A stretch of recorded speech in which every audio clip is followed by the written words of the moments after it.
doubters before I get into why it took me so long and to make a video, why this and that. I told y'all going into this game that the Fever was going to win. I was one of the people that did not expect them to lose this one. Go back and look. I told y'all they was going to win. I didn't think they was going to be down by 20 and come back and win. Kelsey Mitchell immediately erupted. But guys, it took me a while to make this video because I'm trying to get my thoughts together and gather my emotions because my second favorite player on the team is done. And that is Sophie. She wasn't supposed to fall like that. She wasn't supposed to leave the floor carried by trainers while fans sat frozen in disbelief. Sophie Cunningham was supposed to be the heart of the Indiana Fever, the fighter who held the team together while everything else fell apart. But in one violent instant, she became the centerpiece of the biggest controversy the WNBA has seen all season. And no, this wasn't just an accident. At least that's not how the fans see it. Because what Bria Hartley didn't look like a basketball play. It looked like a takedown, a crash landing, a move better suited for a WWE ring than a professional basketball court.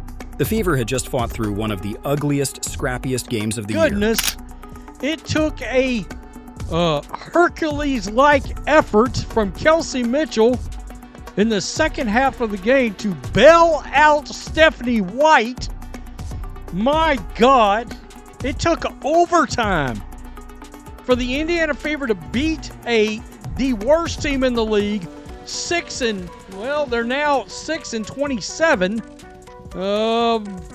We're whipping the Indiana Fever's asses for 3 quarters. Kelsey Mitchell went nuclear in the second half, dragging Indiana back from a 20-point deficit against one of the league's worst teams. They needed overtime.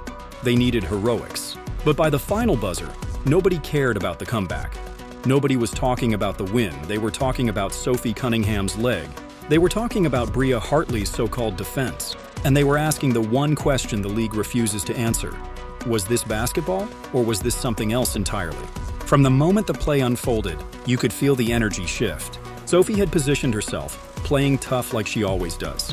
Then out of nowhere, Hartley came crashing in. Her body collapsed awkwardly into Sophie's knee, twisting it in a way no knee should ever bend.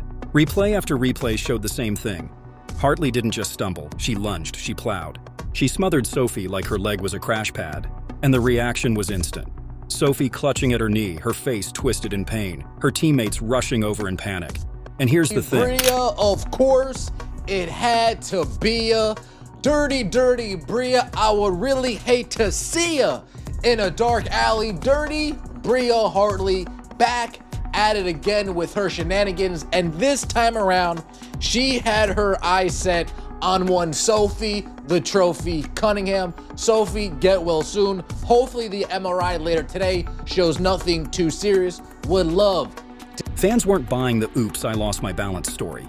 Not for a second, because this wasn't just any collision. This was Bria Hartley, and Hartley already carries a reputation.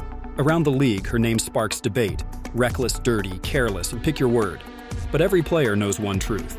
If Hartley's coming your way, brace yourself. Because chances are she's not leaving without some kind of wreckage in her path. Sophie Cunningham just happened to be the unlucky victim this time. It didn't take long before fans started talking. Social media lit up with slow-motion replays, angles dissected frame by frame like evidence in a courtroom. And the verdict? Almost unanimous. Dirty play. Intentional. She knew what she was doing. Hashtags started trending. Sophie's sister and mother jumped in, calling the league out. Fans compared Hartley to DJ Carrington, another player with a growing reputation for physical, borderline reckless moves. The comments weren't kind. Words like travesty, disgrace, and suspension filled the timelines. And yet, from the officials, silence. Not a whistle, not a technical, not even a review. The referees watched Sophie crumble on the hardwood. Sophie Cunningham, oh man, I gotta tell you, this victory, it came with a big price. Bria Hartley, let me just start there because we've got Sophie Cunningham's sister and mother weighing in on the league, and Bria Hartley right here. This is Hartley right here coming in. Right there. And Hartley just kind of falls and she crushes in on the knee of Sophie right here. She went down hard. And that was it. Like she tried Sophie was upset. and Hartley just kind of falls in And this collision right with there, that lower once leg again, of Zero. into the knee. They had to pull out towels to sort of cover the situation up.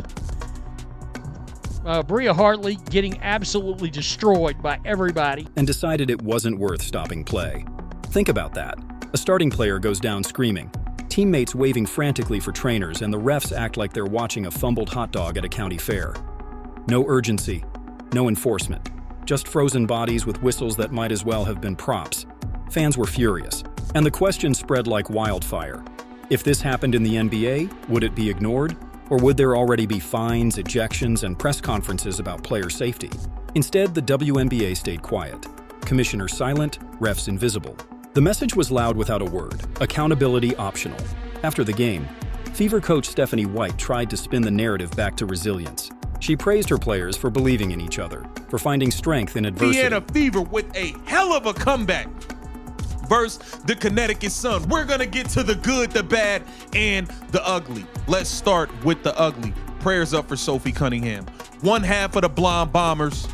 Sophie, the trophy, is done for the season with a horrific lower leg injury. I don't know if it's her knee. I don't know if it's an Achilles.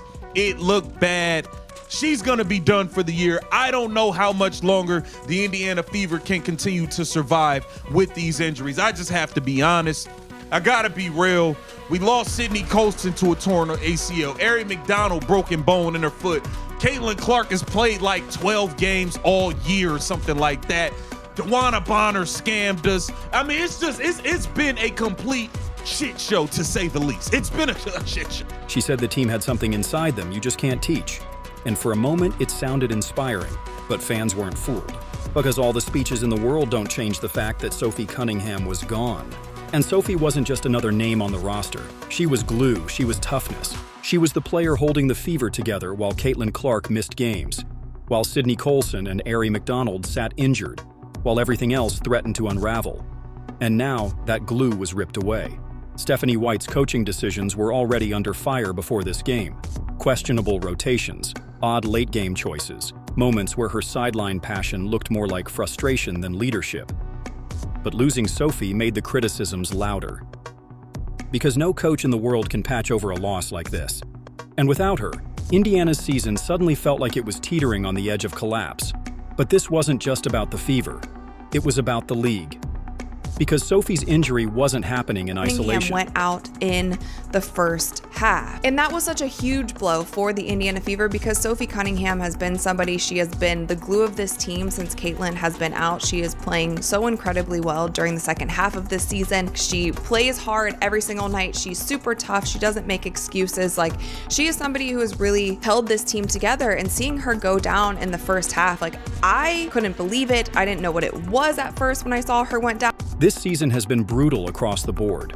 Caitlin Clark, the league's most talked about rookie, has barely been on the floor. Sydney Colson tore her ACL. Ari McDonald went down with a broken foot. And now Sophie Cunningham joins the list. Injuries are part of sports. Everyone knows that. But fans are starting to see a pattern. Too many stars sidelined. Too many reckless collisions. Too little accountability. And that's why the anger at Hartley is bigger than Hartley herself. It's not just about her crashing down on Sophie. It's about the league sending a message, intentional or not, that these injuries are just part of the game. Fans are saying no, absolutely not. I want to talk about what Coach Stephanie White had to say after the game. During an interview, she said these players have something inside of them that you just can't teach. They bring it out in each other, and it allows us to get through these incredibly tough times. It gives us a chance. I'm so incredibly proud of them for continuing to believe. And that is something where I feel like the media or other players have said that the Fever have locker room issues, and we even heard that last season. It seems like this core group, since Dewana Bonner has departed and she is no longer with the team, it seems like this group really has come together, and whether they are winning or losing, they do have a sense of togetherness. That wasn't a basketball move. That wasn't hustle. That was negligence. That was recklessness. That was a career put at risk in an instant. If intent could scream, this play was shouting at the top of its lungs. And fans want consequences. Not a fine, not a slap on the wrist. They want real punishment. If Sophie is out, Hartley should sit too. Eye for an eye, leg for a leg. That's the chant echoing through the fan base right now. Because how else do you send a message? How else do you protect the next Sophie from becoming another casualty? Instead, what fans got was silence, and silence speaks volumes. The league wants to be taken seriously. It wants bigger ratings, bigger respect, bigger headlines. But you can't demand respect while ignoring the most basic responsibility, protecting your players. You can't ask fans to invest in stars. This team today, and I told y'all, go back to the video I posted last night. I told y'all Bria Hartley is a dirty player. She's no different than Dejanay Carrington. It just doesn't get as much publicity because the Connecticut Sun stink. Point blank, period. She's reckless. She injured Sophie Cunningham, and it is a travesty. Stephanie White, you better go and you need to be buying Kelsey Mitchell food all week. You need to send her a personal masseuse because she saved your job tonight. If those stars can be taken out by reckless plays with no accountability, you can't call yourself a professional league if the product on the floor looks more like a demolition derby than a basketball game. The wild part? Fans are starting to ask if the WNBA even deserves to exist in its current form. It sounds extreme, but the arguments are getting louder. If you can't enforce rules, if you can't guarantee safety, if you can't punish recklessness, then what are you? A league or a liability? Fans don't pay money to watch players get injured. They don't tune in for carnage.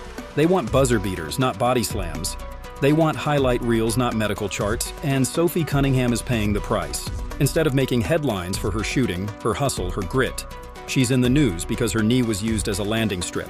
She's a victim of negligence, and the player who put her there is walking around like nothing happened. No scars on her record. We're talking about a couple things when it came to Stephanie White, right? And one of the things were, does she really care about winning? Now, she looks very effusive, right, on the sideline, giving a lot of energy, looking like she cares, getting pissed off. It was times where Caitlin Clark even had to hold her back from yelling at the refs, right? So I would think she wants to win. I don't think she's trying to throw anything. Now, I can't admit, when it comes to the end of the game, her rotations, her deciding who to play and who not to play, it does make her look a little bit enigmatic. No suspension on her resume, just excuses and shrugs. The irony is staggering, and the backlash isn't fading. Fans are furious not just at Hartley, but at the entire structure that allowed this to happen. They're calling out the commissioner. They're roasting the referees. They're questioning Stephanie White. And every unanswered question chips away at the league's credibility. If this keeps happening, people won't just complain. They'll stop watching altogether. And once the fans are gone, the league collapses under its own incompetence. Because here's the truth. Nobody wants to say out loud, this isn't basketball anymore. Not when reckless collisions go unpunished. Not when refs act like cardboard cutouts. Not when the commissioner's silence drowns out accountability. This isn't basketball, it's betrayal. Sophie Cunningham should be headlining highlight reels. Go down to see, like, it's just emotional, guys. Just, I'm hella mad. Hartley need to be suspended on a major level completely. Probably she's, at this point, she's more dirtier than Dejanay Carrington. Just the countless of dirty plays she has been doing over the last couple weeks has just been remarkable, and it's shocking that she's not suspended. Sophie Cunningham was getting attacked from the opening part of this game. Let me pull up something here real quick, guys, but I am hella mad, bro. Sophie did not deserve any of that happened to her today, and it is very, very Instead, she's the face of a scandal.